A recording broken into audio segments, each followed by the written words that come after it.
दोस्तों, आपका हमारे YouTube channel share market tips में स्वागत है। आज की अपनी इस वीडियो में हम SIS limited security and intelligence service limited India के स्टॉक के बारे में बात करेंगे।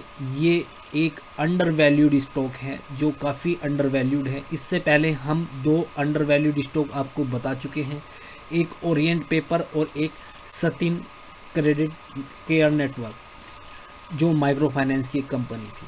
उसी तरह ये भी एक अंडर वैल्यूड स्टॉक है। ये इस सीरीज़ का हमारा तीसरा स्टॉक है और ये देखिए कि इसका जो मार्केट कैप है वो 6,222 करोड़ रुपए है। करंट प्राइस है 421 रुपये, बुक वैल्यू 108। तो यहाँ पर बुक वैल्यू से ये स्टॉक लगभग 3 से 4 गुना ऊपर है। बुक वैल्यू के हिसाब से ये स्टॉक अभी महंगा दिखता है, लेकिन यहाँ पर पी वैल्यूएशन 23.8, ये फेयर वैल्यूएशन है इसके पी।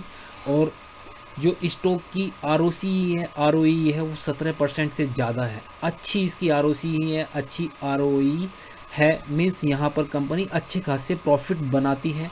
और डेप्ट है 580 करोड़ के आसपास। इक्विटी के सामने ये डेप्ट काफ़ी छोटा है, बहुत छोटा डेप्ट है। इसकी बाकी डिटेल्स देख लेते हैं और कंपनी के बारे में जान लेते हैं कि करती क्या है, और फिर जानेंगे कि ये स्टॉक अंडर वैल्यूड कैसे है।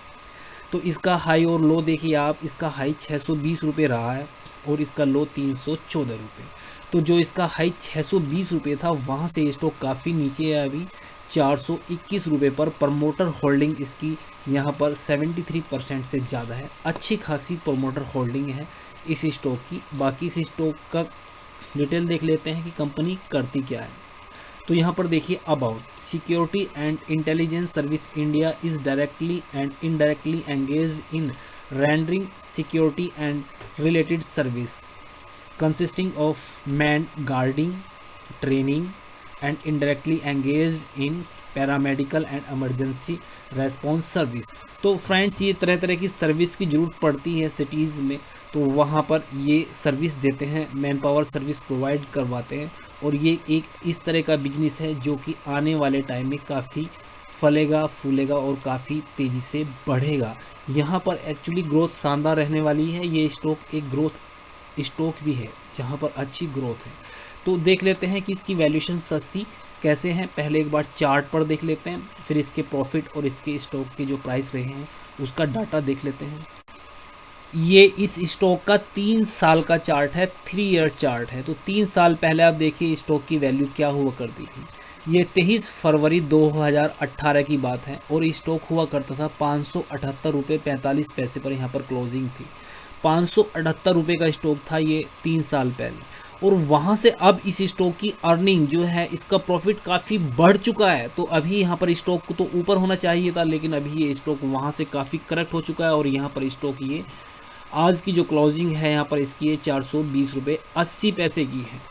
तो यहाँ पर पिछले 3 साल में ये स्टॉक काफ़ी नीचे रहा है, जबकि यहाँ पर प्रॉफिट काफ़ी ग्रो किए हैं। वो देख लेंगे कितने ग्रो किए हैं, लेकिन उससे पहले देख लेते हैं जो ब्लू कलर के इसके टावर है, ब्लू कलर के टावर, वहाँ से पिछले 3 साल में और अब में कोई फ़र्क आपको नज़र आएगा। और फ़र्क ये नज़र आएगा कि यहाँ पर जो अब टावर बन रहे हैं इस लेवल पर, ये सभी काफ़ी डेंस और काफ़ी हाई ये टावर है। मीन्स यहाँ पर जो वॉल्यूम है अब इस स्टॉक में बहुत अच्छे जनरेट हो रहे हैं। यहाँ पर जो अब ट्रेडर बायर्स यहाँ पर इस स्टॉक में अब काफ़ी इंटरेस्ट लेने लगे हैं। पहले यहाँ पर बीच बीच में तो वॉल्यूम बिल्कुल ख़त्म ही थे इस स्टॉक में, अब यहाँ पर ये काफ़ी डेंस वॉल्यूम इस स्टॉक में आ चुके हैं। मीन्स ये स्टॉक अब मार्केट में नज़रों में है।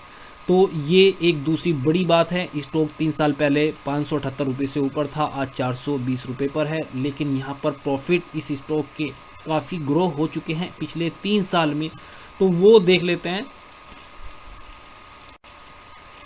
तो ये आपके सामने प्रॉफिट एंड लॉस अकाउंट है, इनके सभी नंबर इन करोर्स है। तो यहाँ पर सेल है और यहाँ पर जो बोल्ड कलर का है ऑपरेटिंग प्रॉफिट है, और सबसे नीचे यहाँ पर इसके नेट प्रॉफिट है।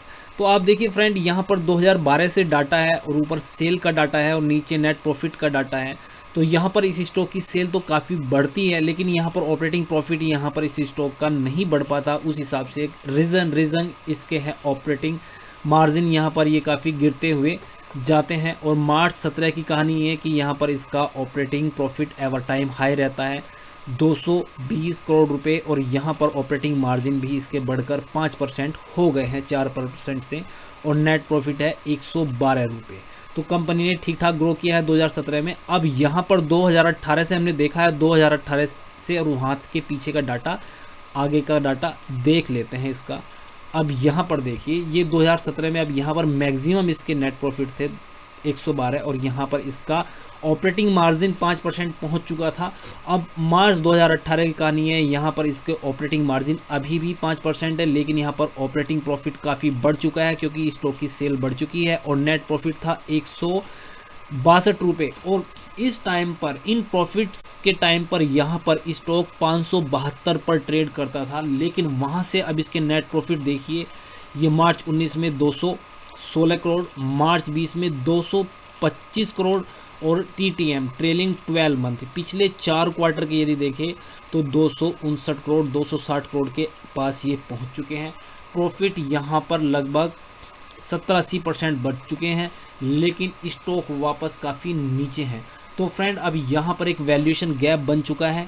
स्टॉक के प्रॉफिट तो काफ़ी ज़्यादा ग्रो किए हैं, लेकिन स्टॉक काफ़ी नीचे आया है। तो अब ये स्टॉक सस्ते वैल्यूएशन पर है और यहाँ से ये स्टॉक अच्छी खासी रिटर्न दे सकता है, इसकी संभावना ज़्यादा है। और वैसे भी इस स्टॉक के फंडामेंटल अच्छे हैं क्योंकि यहाँ पर लगातार इस स्टॉक का जो नेट प्रॉफिट है वो लगातार ग्रो कर रहा है और काफ़ी तेज़ी से ग्रो किया है। यदि यहाँ से 2017 में इसका जो अर्निंग पर शेयर था वो 8 रुपये था और वहाँ से ये लगभग डबल हो चुका है अभी तक। 1, 2, 3 साल के बाद, 4 साल आप मान सकते हैं यदि TTM भी जोड़ते हैं तो 4 साल बाद इसका EPS भी डबल हुआ है, लेकिन स्टॉक यहाँ पर अपनी पुरानी वैल्यूएशन से काफ़ी नीचे है। तो फ्रेंड ये यहाँ पर प्रॉफिट एंड लॉस अकाउंट में देखकर दिखता है। इसकी एक बार बैलेंस शीट देख लेते हैं कि वहाँ पर स्टॉक कैसा दिखता है। तो ये आपके सामने स्टॉक की बैलेंस शीट है और ये 2012 से है। आप देखिए 2012 में रिजर्व थे इसके पास लगभग 260 करोड़ रुपए और बोरोइंग थी 233 करोड़ रुपए और वहाँ से इसके रिजर्व धीरे धीरे ग्रो की और बोरोइंग काफ़ी तेज़ी से ग्रो की। यहाँ पर इसकी बोरोइंग इसके रिजर्व से ज़्यादा थी मार्च 2015 में। ठीक है, ये पुराना डाटा है, अभी करंट का डाटा देख लेते हैं और वहाँ पर देखते हैं कैसे इसकी बोरोइंग और रिजर्व रहे हैं। तो देखिए मार्च 2016 में भी इसकी जो बोरोइंग और रिजर्व थे, ये ऊपर रिजर्व है, ये 443 करोड़ थे और बोरोइंग 446 करोड़ थी। मीन्स जो रिजर्व थे उतनी ही यहाँ पर लगभग बोरोइंग थी और यहाँ पर बोरोइंग काफ़ी तेज़ी से बढ़ी और रिजर्व भी बढ़े और ये लगभग बराबर तेज़ी से बढ़े हैं। यहाँ पर देखिए मार्च 20 में ये यहाँ पर जो इसके रिजर्व है 1315 करोड़ है और बोरोइंग जो थी 1214 करोड़ है। लेकिन अभी सितंबर 2020 में यहाँ पर बोरोइंग इसने बिल्कुल कम कर दी है, आधी से भी कम यहाँ पर बोरोइंग कर दिया और रिजर्व यहाँ पर इसके अच्छे खासे बढ़ चुके हैं 1525 करोड़। तो फ्रेंड ये स्टॉक पिछले 3 साल में अपनी बैलेंस शीट पे भी काफ़ी मजबूत हुआ है। यहाँ पर बोरोइंग काफ़ी कम हुई है और यहाँ पर कंपनी के अपने रिजर्व काफ़ी तेज़ी से बढ़े हैं, कंपनी के प्रॉफिट तेज़ी से बढ़े हैं, लेकिन कंपनी का स्टॉक काफ़ी नीचे आ चुका है, काफ़ी नीचे ट्रेड कर रहा है और स्टॉक में अब वॉल्यूम काफ़ी ज़्यादा जनरेट हो रहे हैं, जो इस बात को इंडिकेट करते हैं कि यहाँ पर अब बड़े बड़े प्लेयर अब इस स्टॉक में इंटरेस्ट ले रहे हैं। और क्योंकि स्टॉक अभी अंडर वैल्यूड है, अपनी पुरानी वैल्यूएशन से काफ़ी नीचे है, जबकि प्रॉफिट काफ़ी ज़्यादा हुआ है, तो यहाँ पर अपोजिबिलिटी काफ़ी स्ट्रॉन्ग बनती है कि ये स्टॉक यहाँ से अब बुल ट्रेंड में चल सकता है। तो फ्रेंड ये ऐसा हमारा एनालिसिस है, लेकिन आपको यदि इस स्टॉक में कोई पोजीशन बनानी है तो आप अपने फाइनेंशियल एडवाइज़र से सलाह जरूर लीजिएगा और तभी यहाँ पर कोई पोजीशन बनाइएगा। बाकी हमारी वीडियो पसंद आई है तो लाइक करें और ज़्यादा से ज़्यादा शेयर करें। धन्यवाद दोस्तों।